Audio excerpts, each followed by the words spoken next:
Fala família, beleza? O Olheiro já está aqui na área e hoje eu vou trazer para vocês um dilema.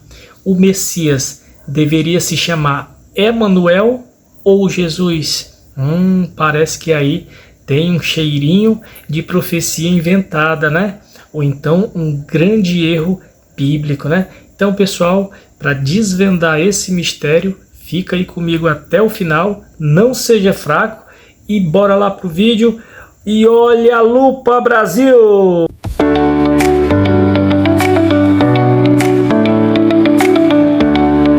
Fala galera, aqui é Rubinho Mackenzie. Hoje eu trago aí um tema controverso, um dilema, que é o Messias prometido. Ele deveria se chamar de Emanuel ou Jesus? Então tá aí, pessoal. Se existe algumas páginas da Bíblia que os crentes e religiosos não gostariam que existisse de jeito nenhum ali na Bíblia, são estas, né? Que eu vou falar para vocês. Essas referências, elas expõem ali uma grande contradição, né? Tão óbvia e irrefutável que nenhuma explicação apologética ou hermenêutica ou raio que o parta consegue explicar ou superá-las, né? Então o que é que o crente faz? O crente prefere simplesmente ignorar, né? Eles tentaram aí até forçar uma profecia, mas o que houve mesmo foi um grande erro bíblico e descomunal. Então, pessoal, o que a gente vai fazer agora é ir para a referência bíblica, né? Que está aqui no livro de Isaías, no capítulo 7 e no versículo 14, que diz assim, ó: Portanto, o mesmo Senhor vos dará um sinal. Eis que a virgem conceberá e dará à luz um filho e chamará o seu nome Emanuel. Então tá aí, pessoal. Mais adiante, parece que a profecia ela se encaminha para um cumprimento tranquilo, né? Mas lá em Mateus, no capítulo 1, no versículo 23, diz assim: Eis que a virgem conceberá e dará à luz um filho e chamá-lo-ão pelo nome de Emanuel, que traduzido é Deus conosco. Então tá aí. Até aqui tudo bem, mas apenas 2 versículos depois é que surge o grande problema. Então vamos agora para Mateus, capítulo 1, no versículo 25. Diz assim: E não a conheceu até que deu à luz seu filho, o primogênito, e pôs-lhe por nome Jesus. Então tá aí, pessoal, vocês prestaram atenção aí, o que é que aconteceu aqui, o que se deve, né, para que possa ter acontecido essa mudança no Evangelho de Mateus. Por que José desobedeceu a ordem de Deus, né, e trocou o nome do Messias, né, do Filho de Deus, né? Alguns piadistas vão até frescar aí, né? Vão acabar dizendo que ele desobedeceu porque descobriu que a sua mulher estava grávida e o filho não era dele. Mas falando sério, pessoal, isso não é estranho não, hein? Então, pessoal, nem é tão difícil de explicar toda essa confusão. Se qualquer pessoa se der ao trabalho de ler todo o capítulo 7 de Isaías, vai se dar conta de que essa profecia ela não era nem sobre Jesus, ela era sobre o rei Acais, o rei lá de Judá, né? Sobre a sua futura vitória sobre a Assíria e Israel, né? Mas então, Rubinho, por que se deu toda essa confusão? Bem, pessoal, o escritor do livro de Mateus, que não foi Mateus coisíssima nenhuma, na sua ânsia e no seu desespero, né, de cumprir lá as profecias do Velho Testamento, ele acabou lendo as escrituras na versão grega, né, a Septuaginta, e ali ele traduziu a palavra alma em hebraico, né, pela palavra grega Pártenos, né?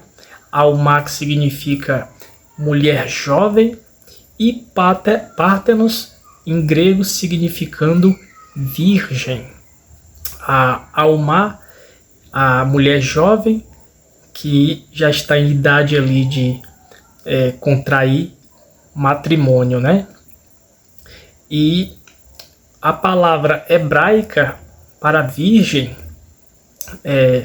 ela é betulá, a palavra betulá, que não é mencionada nenhuma vez lá no capítulo 7 de Isaías. Então tá aí, pessoal, o problema nem é difícil de se explicar, né? O que aconteceu foi o que os tradutores aí do hebraico original, né, foram traduzir para o grego, simplesmente colocaram aí a palavra virgem, né, no lugar lá de mulher jovem, né? Então, os escritores aí de Mateus, lá nos seus interesses, né, de forçar aí uma profecia messiânica, acabou aí forçando também o seu evangelho, né? E aí, resultado foi isso aí. Deu merda, né? Então, pessoal, vamos para a segunda parte, né, do nosso tema de hoje, que agora a gente vai elucidar por que mudaram o nome do Messias, né? Por que mudou de Emanuel para Jesus. Então, muitas respostas aí dos crentes cristãos, né, são muito fracas, né? Esses argumentos aí são pouco convincentes, e as dúvidas elas passam a abundar mais ainda, né? Então, pessoal, eu vou mostrar aqui para vocês algumas dessas respostas esfarrapadas. Então vamos para a primeira desculpa esfarrapada, né, aí dos crentes cristãos, que eles dizem que Jesus é o seu nome mundano, né?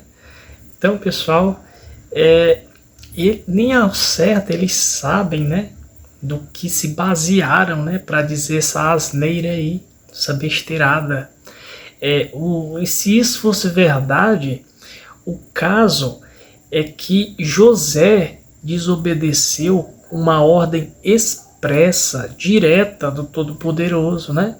E por que esse nome Jesus, né? O que significa, né? Por que José não mudou, né?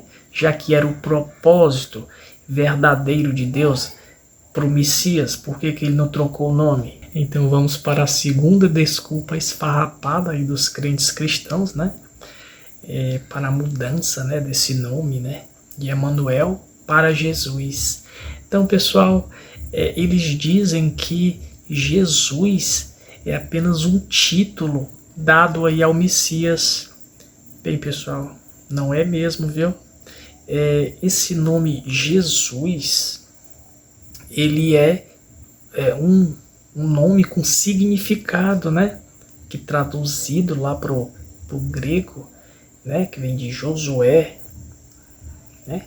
Significa lá o significado lá de Josué, e quer dizer Yahvé é salvação. Então vamos para a terceira desculpa esfarrapada aí dos crentes cristãos, né, pessoal? Então, pessoal, eles falam que quem deu a ordem para mudar o nome de Emanuel para Jesus foi o próprio Deus, lá em Mateus 1:25. Então, pessoal, se isto é correto, significa dizer que Deus mudou de opinião em apenas 2 versículos, né? O que contradiz profundamente a sua imutabilidade, que já é capenga, né? Então, pessoal, vamos para a quarta desculpa esfarrapada aí dos crentes cristãos, né? Sobre a mudança do nome Emanuel para Jesus, né? Então, eles dizem que não há oposição entre ambos os nomes, né? Que o nome anunciado lá em Isaías 7, que é Emanuel, é o mesmo nome profético de Cristo, né? Que é o nome pessoal e próprio, que é Jesus. Então, pessoal, a gente já vê aí que essa desculpa, além de esfarrapada, ela já é muito ridícula, né? Já que ela não se apoia em nenhuma base que justifique essa afirmação, né? Então, a gente já vê aí apelação total, né? Então, pessoal, o que eles estão fazendo aí também é tentando justificar o erro descomunal, né? Aí da Bíblia, né? O erro grosseiro. Então, pessoal, vamos para a nossa quinta e última desculpa esfarrapada aí dos crentes cristãos, né? Para a mudança de nome, né? De Emanuel para Jesus, né? E a gente vai finalizar, já que são muitos os argumentos, que na verdade ler todos eles é uma grande perda de tempo, mas a gente vai finalizar com esse argumento aqui de São Jerônimo, né? Ele que diz que o nome Jesus e Emanuel significam a mesma coisa, né? Não ao ouvido, mas ao sentido. Bem, pessoal, esse argumento, essa resposta aí, não vale nem a pena comentar, né? Então, perda de tempo total, baboseira total. Então, pessoal, como se trata de um assunto de fé, onde essa resposta deles aí se justifica tudo, né? Então a gente vai parando por aqui. Então tá aí, pessoal, chegamos à reta final do nosso vídeo, né? Nosso tema de hoje, né? A troca aí dos nomes, né? Do Messias, de Emanuel para Jesus. Essa profecia aí que não tinha nada a ver com Jesus, né? Ou seja, nem explicação existe para a troca desses nomes. Então, o que aconteceu mesmo foi uma profecia forçada e um erro bíblico cavalar e grotesco. Então tá aí, pessoal. Quem gostou do vídeo, já deixa o likeão maroto, ativa o sininho para receber as nossas notificações e atualizações. Aproveita, já se inscreve no canal e eu vou deixando aquele velho e querido beijo no coração de vocês. E até a próxima. E olha a lupa, Brasil!